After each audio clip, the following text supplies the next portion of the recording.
mchezo mzuri ambao umefanyika hapa, mchezo wa amani. Hakukuwa na injury yoyote, hakukuwa na matukio yoyote ambayo yamehatarisha usalama wa watu au kuvunja amani. Kila mtu kaja na afya yake na ameondoka akiwa salama salimini, kuanzia kwenye pitch mpaka nje ya uwanja. La pili, tuwapongeze sana wachezaji wetu kwa namna ambavyo wamejituma na kuweza kupambana kutogea pointi 3 muhimu kwenye mchezo wa leo. La tatu na la mwisho, niwapongeze sana mashabiki, wapenzi, wanachama na wakereketo wa klabu yetu Young Africans na wapenzi wa mpira hapa Tabora kwa mwitikio mkubwa ambao wameonyesha leo kwenye mchezo huu.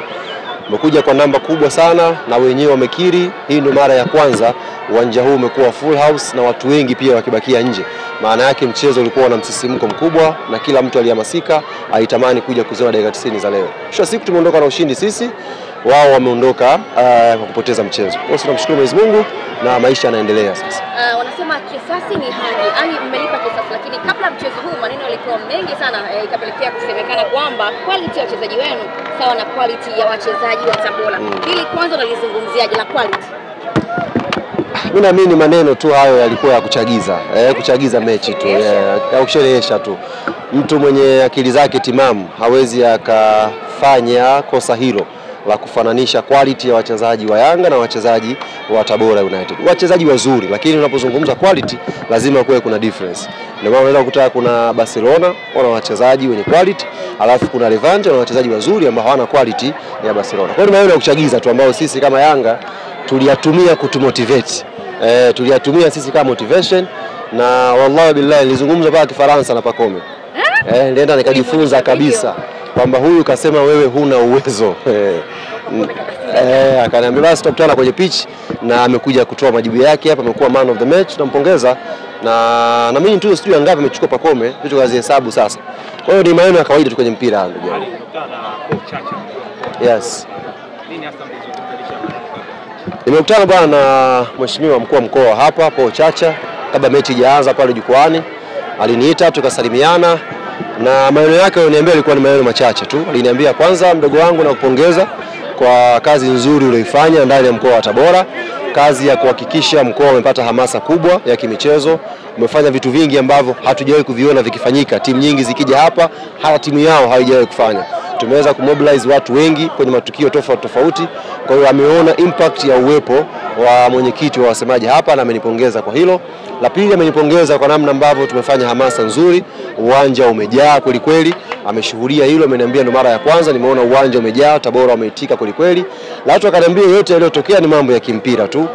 Nothing personal, mimi nilikuwa nachagiza na wewe umechagiza. Mwisho wa siku mechi imemalizika, nyinyi mmeondoka na ushindi, maisha mengine yanaendelea. Yale masaa 24 yamefutika. Masaa 24 niliwaambia, masaa 24 ni masaa ambayo alitolewa na comedian. Lakini nikasema kesho tutamtafuta.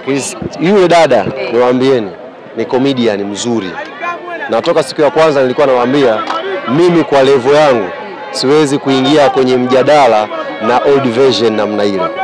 Ile ni type ya zamani. Yaani sasa hivi dunia kama ipo kwenye flat screen, unamrudisha mtu kwenye TV ya chogo. Sasa mimi kwa hadhi yangu natazama flat screen, nianze kujadiliana na TV ya chogo kweli. Hizo sio level zangu. Ndio maana amezungumza. Nimesema yani yule kama Tabora wakiandaa Tabora Cheka Festival, anaweza kupanda akachekesha watu wakapata hela. Lakini kwenye masuala hayo ya kutoa amri masaa 24 na nini, masaa si yameisha. Chuma sinipo hapa, sina dunda, sina afya njema, siniko na nuru. Sasa masaa 24 hapa yanazungumza. Maneno ya kuchekesha tu. Tayari. La pili. La mwisho. Nimeokoa hapa. Dhidi ya Tabora na maanisha kweli ilikuwa ni mechi ngumu ama mechi ya zamani. Hivi sasa ukienda stadium ndugu zangu, hata mimi niliwaambia toka siku ya kwanza nimefika hapa. Na hili jambo waandishi wa habari naona hamjalifanyia tafiti vizuri. Mimi nilikuja hapa tarehe 28. Tarehe 28 Yanga anacheza mechi na Songea, mimi niko hapa kwenye huu mkoa. Yaani nilitangulia hapa kikosi cha utangulizi. Kuweka mipango sawa. Na kauli yangu ya kwanza niliwaambia ndugu zangu waandishi wa habari, huu sio mchezo mgumu, ila unatengenezwa uwe mchezo mkubwa. Muelewe tofauti ya vitu haukuwa mchezo mgumu, ila ulikuwa unatengenezwa uonekane ni mchezo mkubwa. Na umekuwa mchezo mkubwa kwa sababu wiki hii au siku zote hizi trending ya mpira Tanzania ilikuwa hapa Tabora. Kila mtu aitamani awe hapa, kila mtu aitamani aushuhudie mchezo huu. Au sauti yake nzuri sio anafanana nayo. Basi maujana alikuwa anavuruga kidogo hapa. Kwa hiyo nilisha wapi? Kanichanganya. Mechi ilikuwa ni kubwa lakini haikuwa mechi ngumu. Kutoka hapa tunakwenda kwenye mechi dhidi ya Coastal Union, na niwaambie ndugu zangu waandishi wa habari, nimedokezwa jambo pale na rais wetu Engineer Hersi Said, kule kwenye ligi ya wanawake ligi imesimama. Ligi imesimama kwa muda. Kwa hiyo kwenye mipango ya technical staff yetu kupitia kurugenzi ya ufundi kumpa uzoefu kocha wetu Edna Lema, tutamuongeza maalum kwenye mchezo wa Coastal Union. Kwa kutokea siku ya kesho tukianza mazoezi baada ya kurudi Dar es Salaam, Edna Lema kocha wetu wa Yanga Princess atakuwa na program maalum ya kufundisha akiwa na senior team. Kwa mtamuona kwenye bench, mtamuona kwenye press conference, mtamuona kwenye uwanja wa mazoezi Edna Lema Mourinho the special one akitoa vitu na yeye akipata uzoefu. Kwa ni jambo ambalo kurugenzi ya ufundi imeitengeneza na uongozi umelibariki, na kuanzia kesho sasa mkimwona Edna Lema mjue ni Edna Lema wa senior team, amekwenda kuchota ujuzi huko. Kwa hiyo Coast watakutana na Hamdi, watakutana na Abdi, watakutana pia na Edna Lema the special one. Hawa nani kawaruhusu kuja huko?